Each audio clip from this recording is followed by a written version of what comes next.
Some car dealers are becoming drastically overstocked, like you see right here. General Motors, Ram, and others are becoming increasingly aware of the stock problem, and they're getting concerned, so much so that they've actually started asking manufacturers to build cheaper cars. In addition to that, I've got a slew of 0% financing deals that prove that dealers are starting to feel the pain. Finally. Gone are the days of 2021, 2022, 2023 when they can just charge MSRP and higher.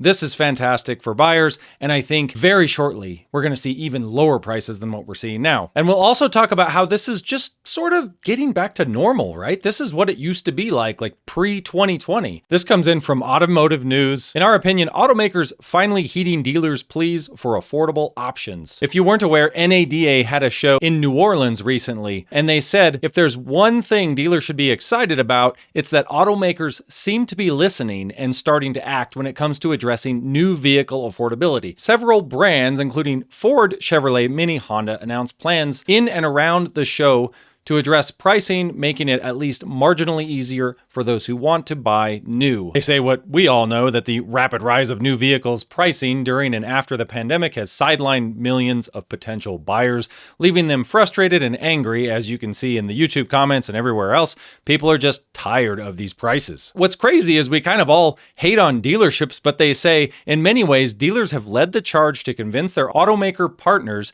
of the necessity of offering lower priced options, and automakers have responded. Manufacturers have promised to boost production of their lowest priced vehicles. Others have chosen to address the cost issue through decontenting or reintroducing entry-level models that had previously fallen out of fashion. So we've got 33 cars that have 0% interest. We've also got lease deals. I'm just going to go through them really quick so you can see the market is turning and fast. Got the Acura ZDX, 0% for 72 months. Got the Chevy Equinox EV, 0% for 60 months. Dodge Hornet winning the slowest selling car in America, 0% for 72 months. Mustang Mach-E and F-150 Lightning, 0% for 72 months on both. Got 2024 GMC Hummer EV trucks that are 0% for 60, and the 2024 GMC Sierra 1500, 0% for 36 months. And they should go a little longer on that with all the transmission and other issues they were having on these. The Honda Prologue, 0% for 72 months. Kia EV9, EV6, Niro EV, Sportage, and Sorento,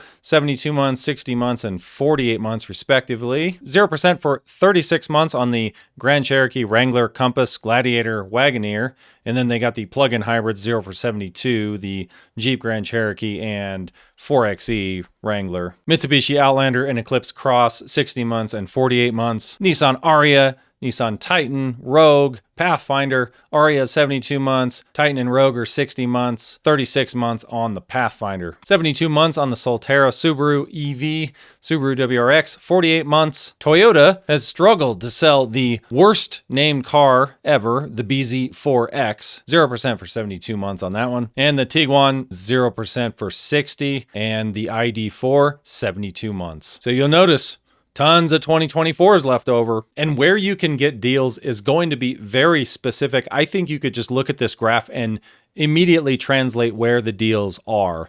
Look at Lexus and Toyota down at 21 days supply and 28 days supply. They don't have as much stock as everybody else. So Toyota and Lexus, you're probably not going to get a bargain right now. Even BMW and Honda down there in the 40 range day of supply. And then you get up into, you see Kia, Acura, GMC, everything starting to get into that 60, 70 days supply, 80 days supply. And of course, Ram. Ford is way up there, 113.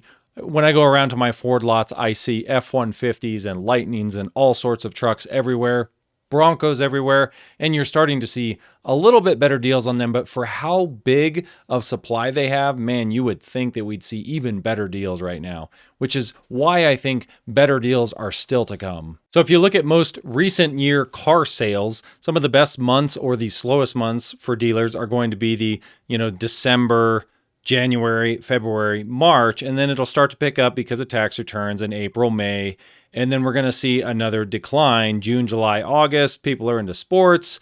They are taking vacations. It's a whole nother deal. So if you don't pick up a car, before maybe March, April timeframe, I think you should probably wait. I think we're just going to see even more incentives. I don't think tariffs are really going to affect things that much, but we'll see how that goes as well. And when you look at the used market, this is exactly what you'd expect to see, is a decline in prices in the used market as the new incentives and the new prices come down a little bit. Hopefully that's going to drive these used prices down to a reasonable level. They've just been completely unreasonable for so long. Now this is showing 24 through 25. Let's look at a little bit larger picture. 2019, so January of 2019 to basically February 2025 today. So we're sitting around, the index is sitting around 27,121. That's kind of the average index for all used cars. That's about 18% higher than what we saw back in 2019. So it's still inflated, but that's also not factoring in inflation, whether it's inflation with wages and everything else.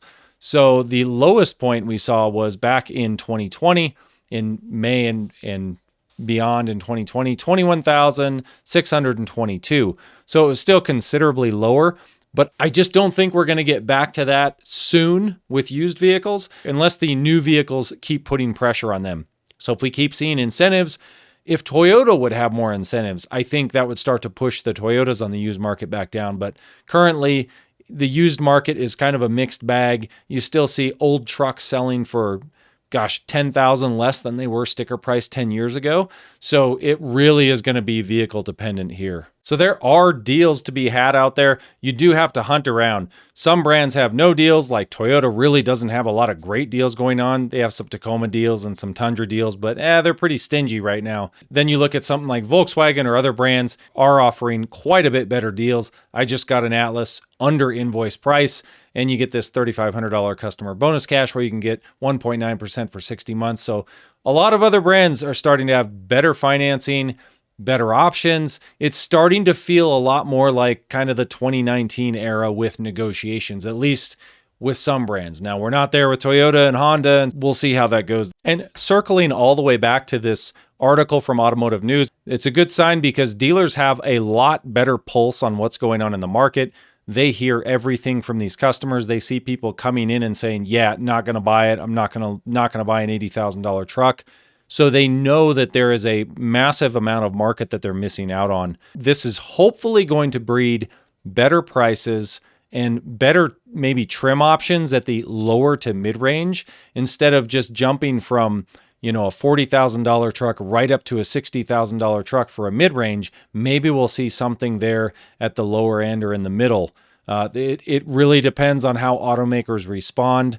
Right now, the automakers are still, seeing record profits. That doesn't mean they're seeing record sales, and I think that's a misconception.